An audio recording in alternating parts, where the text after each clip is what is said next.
Thanks for listening to the On the Way podcast. Whether you're on the way to school to drop off your toddler or raising a teenager, we're all on the way trying to be better parents. Now let's jump into today's episode. Hey everyone, welcome back to the On the Way podcast. It's your host Phil here. And remember, this podcast exists to help parents disciple their kids faithfully, not perfectly. And today we're talking about parenting and technology, two things that do go hand in hand, and technology is growing by the day. And I love that today we have a special guest that is an expert on the front lines and talking about technology. And today we have somebody all the way from Parent ProTech, a company that we love and love talking about and sharing about, and one that I hope that you would, by the end of this podcast, sign up for and be a part of. And we have all the way from Parent ProTech, our friend, Melvin Amador. Melvin, thanks for joining us. Love you, man.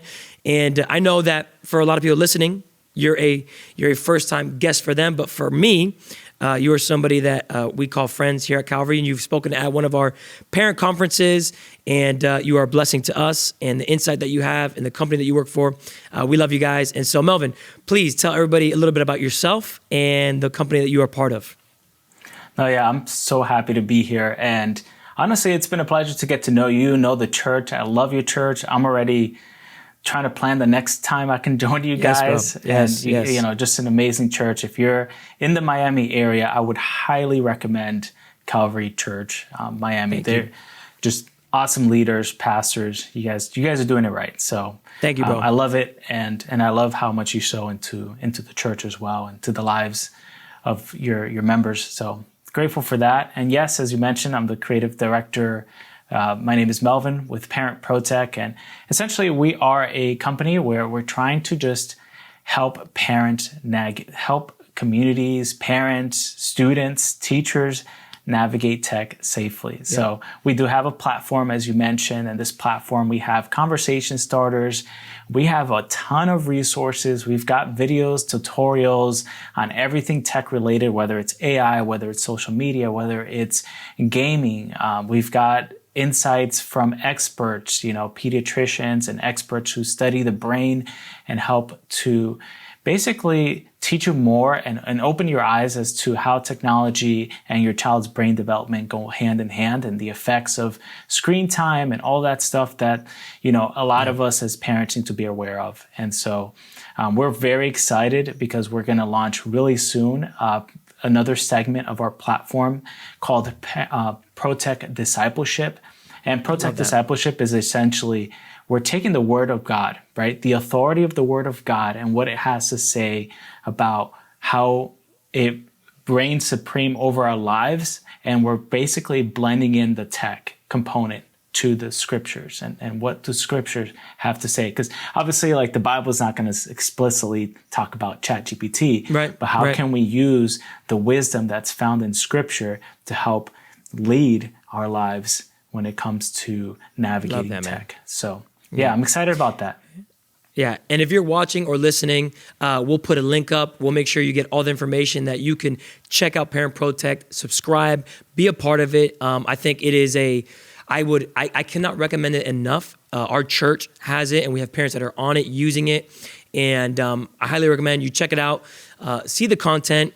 These guys are doing an incredible thing, not just in churches, but across the nation with police officers, in police departments, in schools, helping those on the front lines with young people, shaping young minds, not just parents, but those like teachers and law enforcement. How can they protect the young minds, protect the young souls from the harm that can come with technology when it's not properly taught about or properly used? And so we'll get all that information to you, and hopefully from this conversation you'll be more pumped up to check it out, because we recommend it, and I think it's gonna be a blessing to your life. But Melvin, don't want to take up too much of your time, and again, bro, so thankful that you are joining us. We talk a lot about technology on this podcast. It's not something that is foreign to the people listening. And whenever I do talk about it, you guys, your data, your content is stuff that I always go to because it's so helpful and so insightful. But here's what I'll say. I think there is a lot of podcasts, not just ours. There is a lot of people. There's a lot of content, whether on social media, on Spotify, wherever podcasts are, wherever there's commentators or influencers. A lot of people talk about technology. And what I've noticed is the content's great. People have a lot of good things to say about it. helpful things to say about it. But I think when it comes on the flip side of it, the shadow side of it, I still think that there's many parents that don't really understand how important it is to make sure they have a control of the technology that their children have when it comes to phones, when it comes to video games, when it comes to iPads or any devices. And so I want to ask you, I want to start with this question. Are parents, or how about this? When we come to a place where we talk about technology, are we overreacting or underreacting when it comes to how important this is with technology? Yeah, that's a great question. There's this book called The Anxious Generation by Jonathan Haidt. He's written this book. Yep. It is a really good book. And he talks about how we've underprotected our kids in the digital world and we've overprotected them in the real world, right? And I think back to my childhood, right? I'm a 90s kid, so I remember my mom specifically telling me like, hey, don't take candy from a stranger. Don't get in a van, an unmarked van. Don't, talk to strangers and all this stuff. And like, she did a good job making sure that I wasn't, abducted or just like, whatever the insert here. But when it comes to technology, like I was never told anything. Like we had a computer at home and I was never supervised on it for the most part, right? Like, I had a computer in the home and I mean, not to say that I got into some like crazy stuff, but the opportunities were there. Yeah. And so I think now it's no longer like, it's no longer an option for you not to be involved in the lives of your kids when it comes to tech. And so a lot of the things that I hear from parents, a lot of things is like, my kid, we live in a nice neighborhood. My child goes to a nice school, like a really good school. So that's more for like, other people, but not for my home. But to be honest with you, that is a mistake to think like that. And the reason why is because no child predator is going to care about your neighborhood or your community. Like, honestly, we see cases and we talk to parents, we talk to schools of all different demographics, of all different classes and all this. And still the number one thing is that if the child has unrestricted access to tech, they can be a target for some of this stuff. Yeah. So I think overreacting is not the case. I think what a lot of people confuse overreacting for is actually good parenting, to be honest with you. I love that. And so I think a lot of the good parenting is going to get criticized because, people are going to be like, or people typically say things like, you're being a helicopter parent, let your kid be a kid. What's the worst thing, and things like that, you just never want to let your guard down because honestly, the statistics are there. They're at any given moment. The FBI reported that there are 50,000 online predators online at any time actively searching for kids to interact with. And so that statistic alone lets you know that, hey, I need to make sure that I step up and help protect my child in the best way possible. Yeah. I don't think there's ever like a balance in parenting. I don't think you can find balance in life, but you can find rhythms. And I love that you said that because I think a lot of good parenting can be that overreaction. And there could kind of be that helicopter parenting where you're always hovering around your kids. And we're not advocating for that. I think what I love Greg Rochelle, what he says is, he says a lot of us, we can get so lax and we can get so out of the loop of what our kids are looking at on the phone that, yes, we lock our doors at night, we protect our family, we put up gates, we put up guardrails, but we don't realize that a device is an open world, an open gate, it's open access. And though we have all these things guarding us, the moment we have devices, the moment we have technology, and that is not supervised, and we underreact and we allow us to get lax and parents don't really care, they don't know passwords, that is where trouble starts to happen. And so I think, again, we're both 90s kids. Go outside. We love, go outside, get off screen time, go outside, get hurt, get dirty. But when it comes to technology, there has to be, I wouldn't say helicopter, but there has to be some sort of, hey, do you know the passwords to all your kids' devices? Do you know who they're talking to when they play video games? Do you know who they're interacting with? Do you know who's talking to them on Roblox? All of those things. I think we can never underreact. I think we always have to be on top of it, because the danger isn't now somebody physically harming your child. Now it's, how can I get them online? How can I see their tendencies? All those type of things. And so I would follow up with this, Melvin, talking about just all the stuff that you guys see and all the work that you guys do with Parent ProTech. What do you think right now is causing the most anxiety in parents? Like, what are you guys seeing where it's like this topic or this thing is causing the most stress and anxiety when it comes to parenting and technology? Yeah, I think off the top of my head, I think like two things. One is, what is my child seeing online? And who are they talking to, right? Like, what are they being exposed to? And it doesn't take like a lot of time for us to like, you know, find something that we're uncomfortable with online. Me as an adult, right? You know, there's sometimes where you're on TikTok or you're on Instagram and there's going to be, you know, you'll see things that make you uncomfortable or 100%. That make you think, you know, like, whoa, is this the same stuff that, you know, that my child could potentially be exposed to? And so that's one thing that, you know, that brings anxiety into the home. And the other thing is like one thing that we're seeing a lot of is cyberbullying. You know, a lot of kids that are getting cyberbullied online. And I mean, just watching the news, you'll see, unfortunately, it leads to some very, very serious outcomes and very sad outcomes. And so that's something that we're seeing a lot of. And it's really sad. But at the same time, you know, there's a role that parents could play. And that's what we're here for. We're trying to bridge that gap. Yeah. So talking about what's actually happening online, I'm interested, what would shock most parents if they knew how dangerous the phone is and how dangerous technology is when it goes unchecked? Yeah. I mean, I would say studies show that that kids are being exposed to porn by age 12. Right? Wow. We're seeing cases younger. So around That's 10, crazy. 11 years old, kids are being exposed to porn. Now, 58% of those kids weren't even looking for it.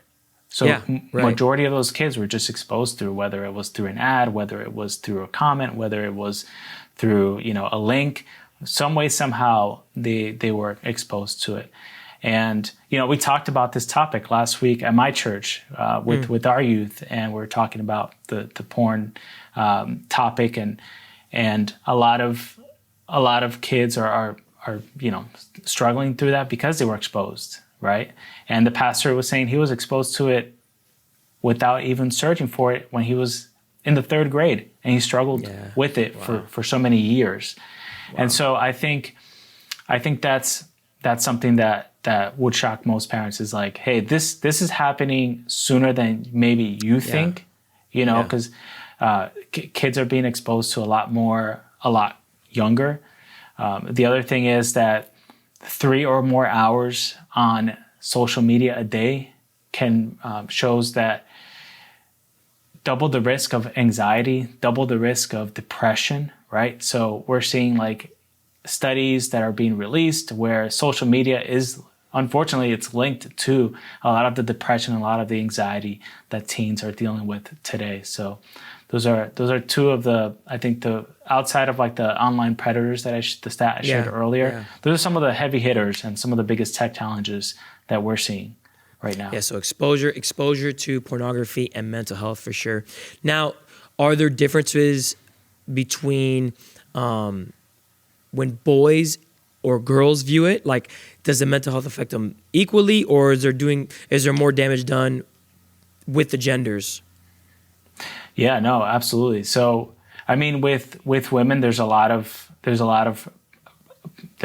pressure on self-image, so identity, and with guys, there's definitely more, from what we've seen and from the studies, there's more like social influence. So feeling like they're socially awkward, or there's some, you know, because of the battle that they're having in their minds, I would imagine keeps them from interacting socially with other individuals.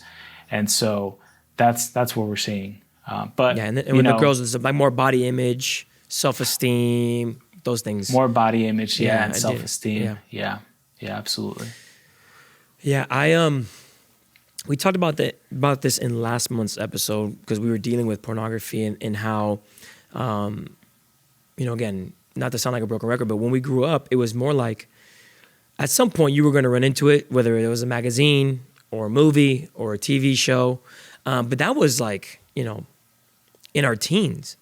And when I hear you say that children under 12 from 10 to 11, my daughter just turned 4. That's 6 years from now. I mean, that's pretty, that she would see something as graphic and as evil and demonic as pornography at that age. I can't imagine what it does to their young brain. And so I think it goes back to what our first question was, like, are we overreacting or underreacting? And I hope that just this conversation, if you're listening and watching, will just really kind of get your heart racing a little bit to go, man, I cannot play games with this because of the after effect of that. A 10-year-old seeing something like pornography, what that does to their mind, what it does to their mental health, what it does to the emotions, their identity. And so I think, and we could talk about this when it comes to just devices, what would you say, and I know Anxious Generation, I know Jonathan Haidt talks about this, but what would be some recommendations when it comes to giving devices, settings with devices, handling devices, if I'm a parent, and I know the harm that comes with social media usage when it comes to sexual predators or just images that potentially could, we're handing them an open world when it comes to their phone. What are some things that you would recommend? And maybe let's talk about kind of how we can disciple our kids the right ways, knowing that technology is not going anywhere, but we can biblically and when it comes to discipleship, do this the right way where it doesn't harm them more than it has to. Yeah, absolutely. And I think first and foremost, before you hand your child a smartphone, I think this is something that's not talked about as much, but we need to look at the mirror and see how we are behaving with the smartphones, right? How are we navigating technology? Are we binging on, reels in front of our kids? Are we on our phones excessively in front of our kids? Like, what kind of behavior, right? What is your screen time, right? This is something that I always ask is like, check your screen time. Are you happy or not even so happy, but are you proud with the screen time that you have on your weekly use? And is that something that you're proud of? Is that something that you would want to reflect in your child's life? So first and foremost is like examine yourself. That's great. Like the Bible says, examine your own heart. So examine your own tech use as well. So that's one. Two is why. You know what I mean? Like you really have to get down to the reason, right? So why does your child want a smartphone, right? And a lot of times it's like, my child walks home from school, let's just say, for example. Right. And that's a valid point. I would want communication with my child. My daughter, she's 8. I would want communication with my daughter if she was walking home from school. And so that's a valid point. But do you need, an iPhone 17 Pro Max with 1 terabyte of storage? Like 4K video and all these. Yeah. And I've heard like kids will say like, oh man, I heard a parent tell me the other day, she was like, my child asked me, told me that he wants an alarm clock, so he's asking for an iPhone. I'm like, okay, I'll get you, the $10 one at Walmart. Exactly. And you can set your alarm. But number two is figure out why the device, why the smartphone. The other thing is like, there's all of these companies that are popping up now more than ever that are creating these devices like smartphones and smartwatches with a child's developmental or brain development in mind. So, for example, you've got, smartwatches that you're able to track your child's GPS location or location through GPS. And so you're able to track like where they're at, right? And it's a tiny little screen where they're able to make phone calls, where they're able to send text messages and updates throughout the day. And it doesn't necessarily mean that they're going to be on a screen, they're not going to have the ability to be on the device in front of a blue light all day, right? And so you get to choose what contacts that they are able to reach out to. No one's able to reach out to them like anonymously, right? They have to be in that approved list. And I think that that's very important, and it's a very safe way. The other thing is the other point that they make smartphones as well like this, like TrueMe, you've got Bark, you've got Cosmo. And so these companies, they create these devices, and we partner with them. We've talked to their team, and they really do have your child's brain in mind, and they want the best for the family. So that's a really good option. You don't necessarily need to hand your child over an unrestricted device. You can have the control side of things of who they're communicating, and just kind of like give them that responsibility as well, so that you're not having to like hover and micromanage their everyday lives, right? And then the other thing too is like when you feel like your child, maybe they've outgrown one of those devices, they're like now 16, 15 or 17, and this is common, this is what we hear, and they're like, well, I think they're ready for an iPhone, or I think they're ready for the next level or the next step. And so there's still parental controls that need to be set outside of that. And one thing that we have on our platform is a cell phone contract. And so this phone contract is something that the parent signs, the child signs. And so within the body of that, you have the responsibilities of owning this device, like, make sure that it's charged, make sure that it's in good working condition. Yeah. And I know it sounds a little cheesy, but it's really effective. And then the other one is like, hey, if here are the rules, this is a privilege. So I need you to understand beforehand, like this device is not like your permission slip to just be on it the whole time. Like this is a tool, and it is a privilege, and I'm trusting you with this.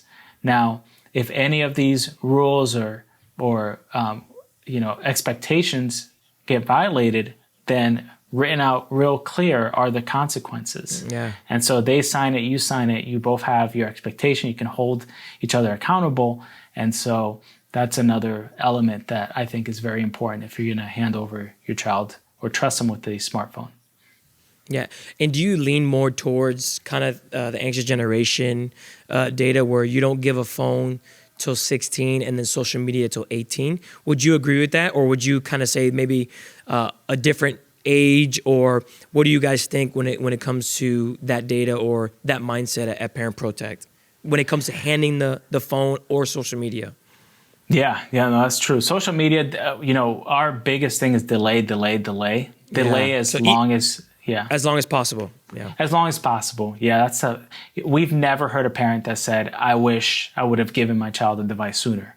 Like it's usually the opposite. Usually you hear like, man, I didn't know all of the other issues that this would bring into our home. Yeah. And so we always basically say delay. There's, like I said, there's alternatives to giving your child a smartphone if you really need the communication piece.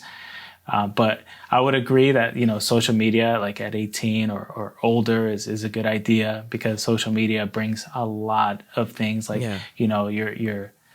you're exposed to cyberbullying, you're exposed to a lot of like the political climate, you're exposed to a lot, racism, you're exposed to a lot of other people's ideas that can basically cloud your judgment if you're not ready. And if you haven't had those conversations with your child already, they can have those conversations really quick when it comes to social media. I'm curious, whenever I share that with a parent, hey, try to delay the phone till 16 and maybe social media till 18. A lot of pushback, or I guess the flip side of it, or the rebuttal would always be like, well, hey, my child feels left out or can kind of be borderline bullied because they don't have a phone, where everybody in their high school or everybody in their middle school has a phone. And so there's this idea or there's this feeling of being left out, not being like everybody else. What would you say to that? Do you have anything that you guys kind of help parents when it comes to navigating with that, or stuff that you've seen? Because I hear that and I go, it's a legitimate thing. But I also have some thoughts that I've shared with them, but I would like to hear what you guys kind of would talk through somebody with that, asking that question.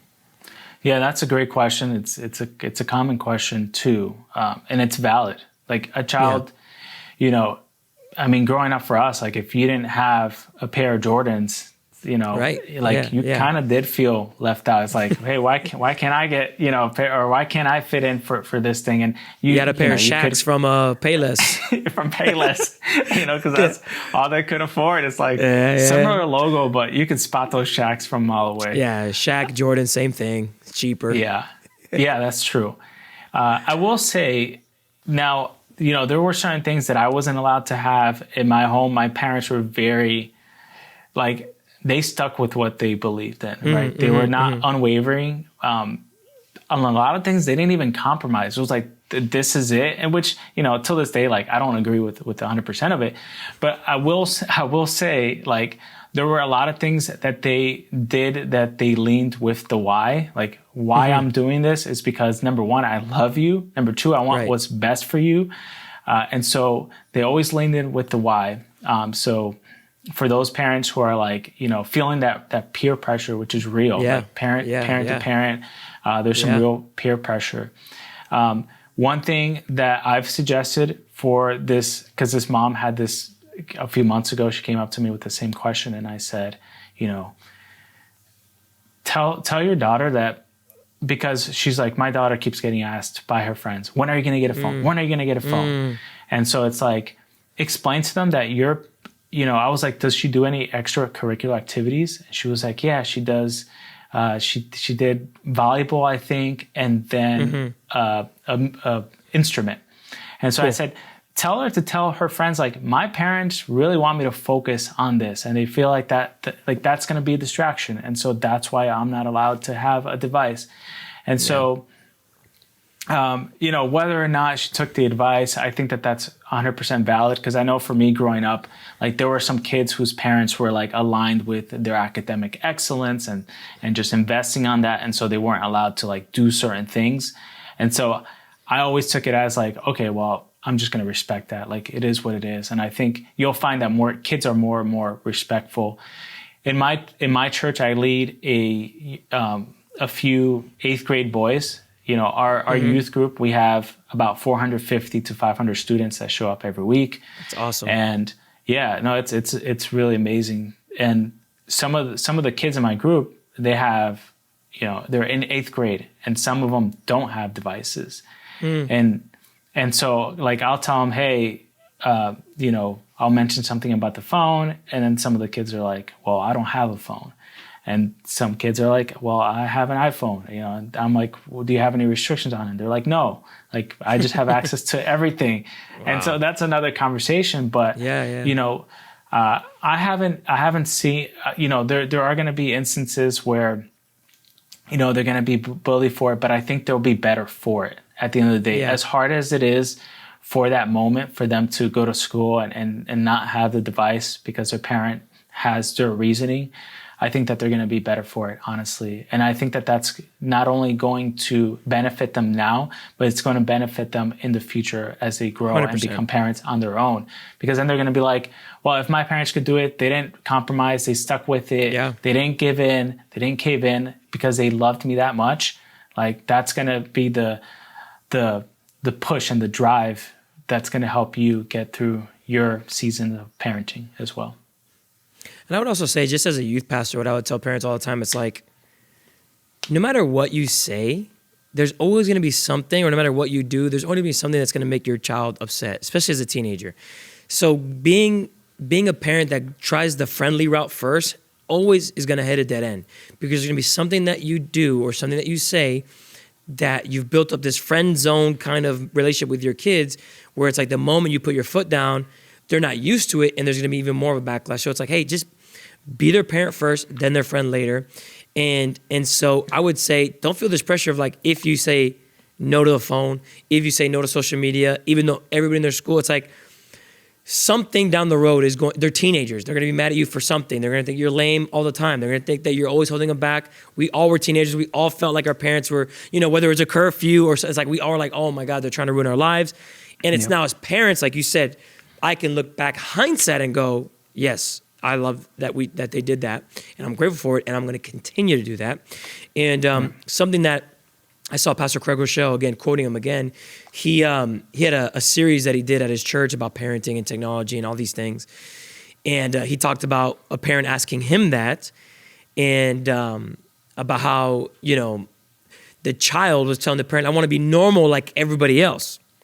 And what he was telling the parent was like, well, have you seen what normal looks like? Yeah. I was like, be careful what normal, like, have you seen what normal is? The mental health issues, the anxiety, the access to pornography, the access to racist content, the access, like the foul, all that stuff. That's the normal. And so I would say, even if you're getting peer pressure from other parents, even if you're getting peer pressure from your children, like stand your ground and know that in the long run, this is going to pay off. And that sadly, children that get the devices early and get the social media access early, man, it's just not, the data's not pretty. And so protect your children, protect their future. And also I love the route that you said about the sports, because that's a normal thing. Like it is a normal thing where professional athletes go through that as well. 100%. LeBron 100%. James, he's the 0 dark 30 is like professional athletes, like serious collegiate athletes will only have a flip phone for that reason. That's I love common. that route. Yeah, it's very common, and it's true. It's like, hey, if I want to perfect my craft and I want to get better at this skill, and I want to, maybe they don't go play collegiately, but you're just the teaching aspect of it. Like, hey, whether it is finance, being a lawyer, going to school, whatever you want to be good at, right? God has called us all to have a skill, a gift that He's given us, and because we want to glorify God with that skill and with that gift, we don't do it halfway.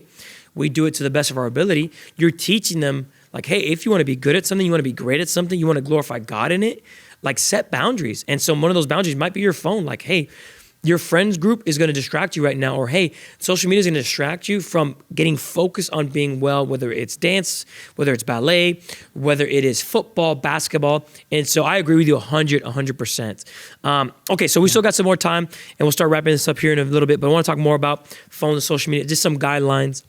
We talked about it a little bit already, but I want to go more in depth. Are parental controls enough? Where you go, okay, I have all the parental control settings that I've seen from this podcast or this book. Are parental controls enough when it comes to the safety of our kids being on their phones and devices? Yeah, short answer is no. Parental controls are not enough.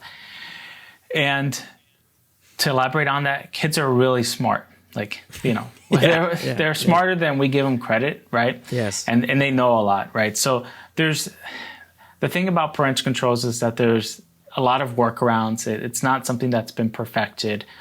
Technology is moving fast. There's things that parental controls don't catch that our kids, interact with. Like, even like, all right, I'm going to allow my child to have access to Spotify, right? And Spotify, you think, okay, well, if my child has Spotify, I mean, they do have like teen accounts, but if they don't have a teen account or whatever, you can send DMs through Spotify.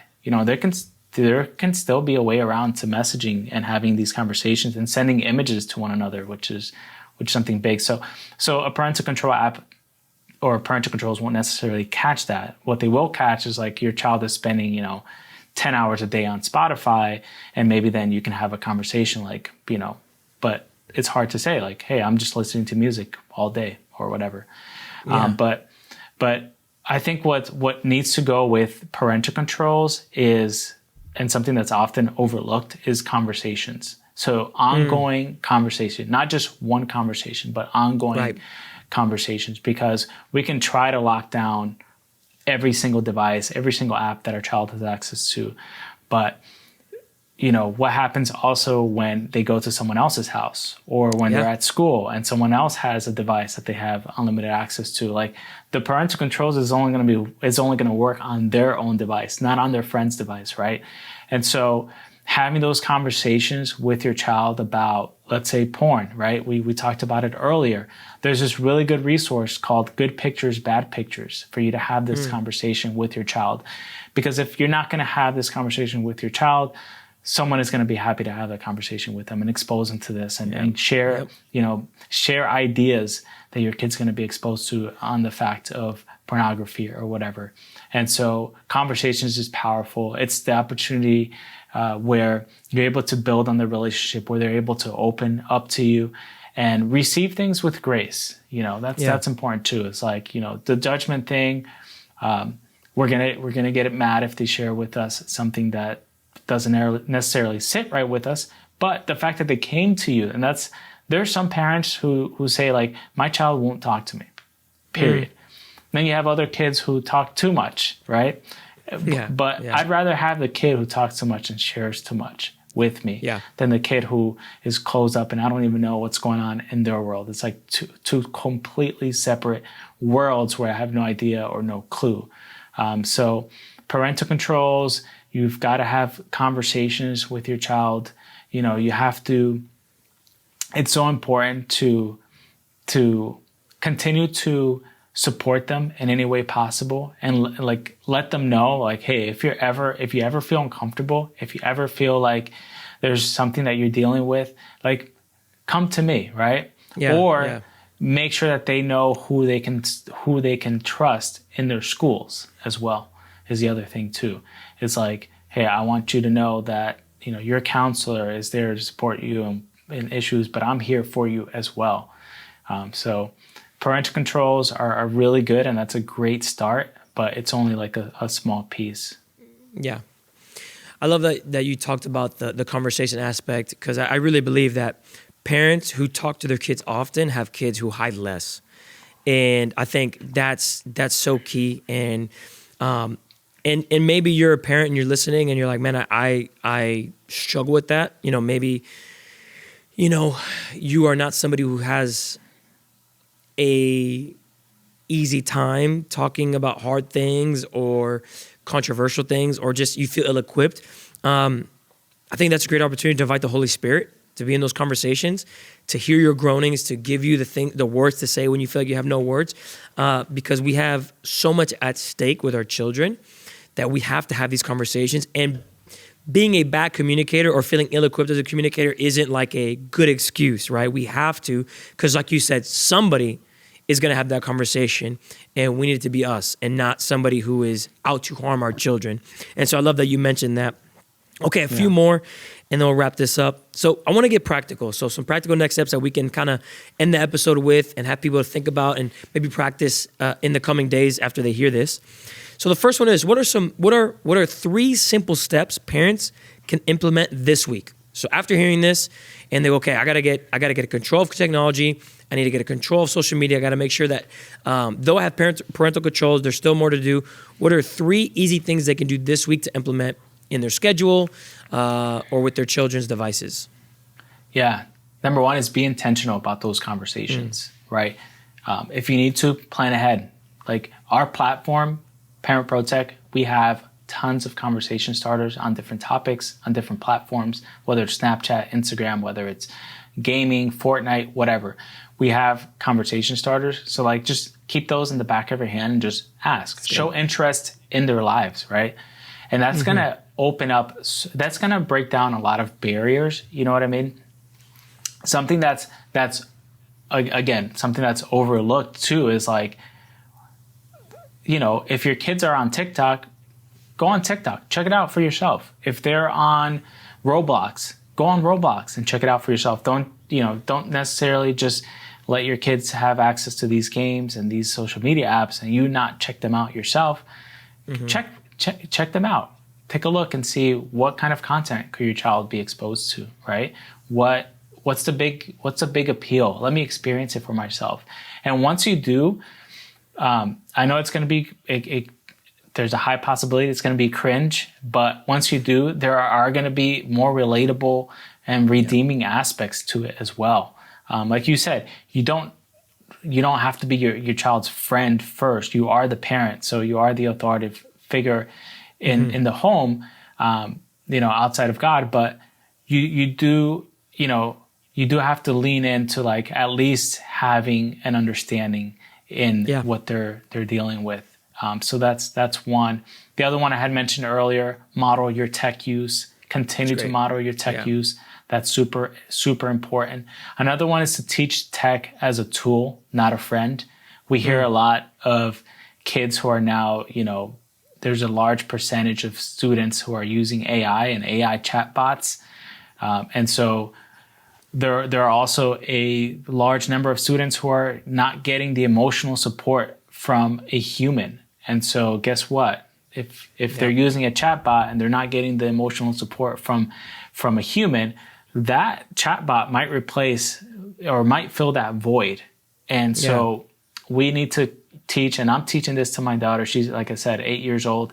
I'm already teaching her that like AI is a tool. It's not necessarily something that knows you, that understands you, that is in any way, shape, or form a real human being with a soul. It's data. It's a computer. So and teaching it as a tool, where a friend of mine, he uses AI a lot for his job. He's in the creative field. He's a senior art designer. And so he talks about like how when you put out work, it needs to be 20% like AI tool, 80% human. And so I'm like, that's a good balance. That's a good balance, and for AI. And so that's something that you can implement now. Check out our platform. That's number one. Look at tutorials, look at expert insight. Spend 20 minutes this week just browsing our platform and trying to like uncover some of those topics that you're kind of like not too familiar with, and see what you can learn, and see what else you can apply in your home specifically. Yeah, that's great. So just to recap, get resource. We have one here in Parent ProTech.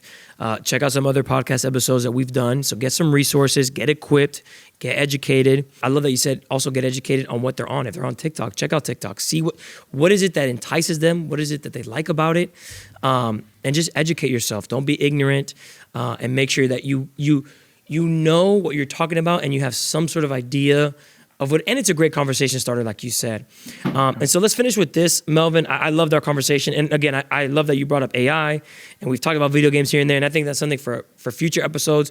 I know for sure, again, with AI especially, there's more that we can talk about. And so definitely want to hit on that on another episode for sure.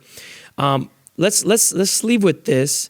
I wanted to leave this question to the end because I can understand that maybe a parent listening to this, hearing this, watching this, maybe they hear something that we've talked about, like delaying social media, delaying the phone. They didn't understand really the full consequence or the severity of what that device early can be. And so maybe they have a teenager that has a phone already. Maybe they have a young one who has a phone, and they feel like they failed. They feel like there is no going back. They feel like, oh my gosh, I've messed up, or, oh man, how could I have taken this so lightly? What would you say to somebody who feels overwhelmed right now by this content or by this information, where they're like, man, I feel like I've messed up. I feel like a failure. What would you say to the overwhelmed parent listening right now to this conversation? Yeah, I would say that's normal. That's normal to feel like that.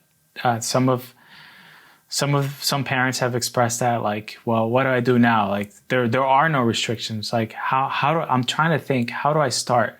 And so I say always start with the why, and always start with how much you do love them, right? Because that's going to be better received.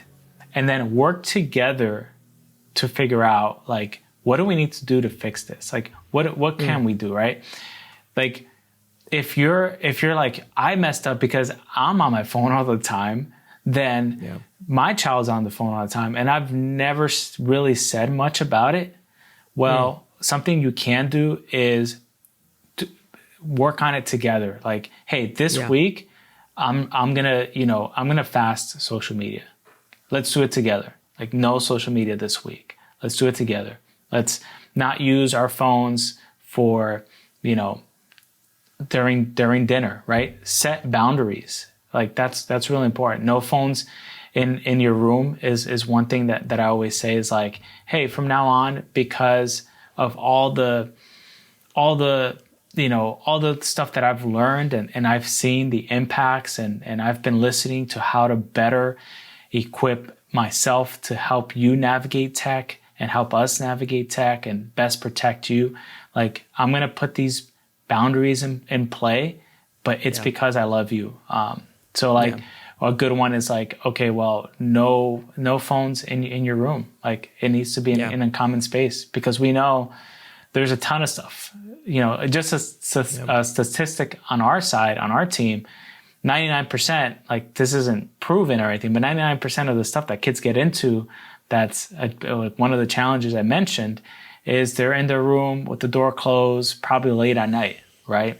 Yeah. And so try to mitigate that by not allowing the device in the room for the sole reason of protecting them. Yeah, No, I love that. And I would just say, just to piggyback on what you were talking about, essentially what we're saying here is you just gotta fight for your family. And the beautiful thing is, when you fight as a Christian parent, you know that you fight with a God who gives you a second chance, a third chance, that no one is too far gone, right? Like, we think about our own salvation story, and it's like, man, I remember who I was when Jesus saved me.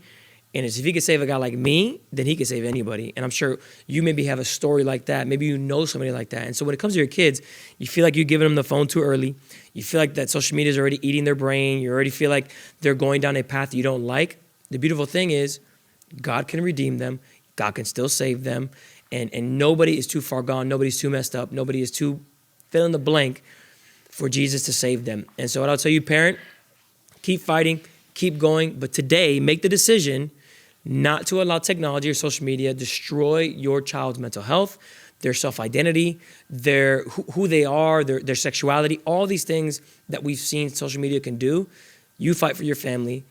Do the technical stuff where you got to get the parental controls. You got to have do all that stuff. Get all the resources, but also pray and believe that God loves your kids more than you, and he's fighting on your behalf. And so you're not too far gone. It's not too late. Start today and make the difference. And so, Melvin, talking about Parent ProTech, where can people find you, where they can find Parent ProTech, all the information, so people can start seeing what you guys are doing and check out your resource, but also follow you on Instagram and all that good stuff. Yeah, absolutely. At Parent ProTech, we're all over socials. And also, if you go to our website, parentprotech.com, you can actually sign up. I know that you guys have been so gracious with providing the sponsor. You sponsored their accounts. So if you use the link, I'm sure you'll probably throw it into the description of this video, right? Yep. So if you use that link, Legacy Parent Network has paid for an account for you to have access to Parent ProTech. And so we're so grateful that we've partnered up. And so just go to parentprotech.com or check the link in the description. It'll take you to our website. When you go to sign up, hit that little checkbox so you can sign up for our newsletter as well that we send out every month. We send it out in English and Spanish. And this newsletter, we cover the most recent and top news stories when it comes to tech and how it affects your family and what you can do as well. Because one thing we don't ever want to do is just give you information on what it is that's going on. We want to also give you some practical steps and what you can do to navigate that as well. So, and we share updates on there as well. So yeah, I recommend the newsletter. It's awesome. I follow it, and I love getting an email. Just what's the latest data? What are some things, some talking points that I can be aware of? And so, yes, definitely do that. Anything else, brother, as we wrap up our time together? The last thing I want to mention is that, the Bible says that we are set apart, right? And so just going back to the point where we talked about how, your child's different, they're getting picked on, it's like there's two things. One thing is we were set apart. So we're not supposed to be, we're not of this world. So we don't necessarily have to be like everyone else. A lot of times that, for me growing up, that peace that I had and just the way I spoke and maybe just the way that I, handled certain situations, it drawed people, and I was able to share the gospel with some people and tell them, like, this is why I am who I am. Yes. And so the Bible commands us to go and make disciples, and this is just a tool or a way that you can bring people into church. You can bring people into salvation, help bring people into salvation because of how you are set apart, and what's different about you is that you're not like everyone else. So that's another thing. We as believers, we have that hope, and we have that promise, right? So that's the last thing I want to add on that. Thank you, bro. Thank you for your time. I love this conversation. Love you, man. And I know we'll do this again. And so looking forward to that.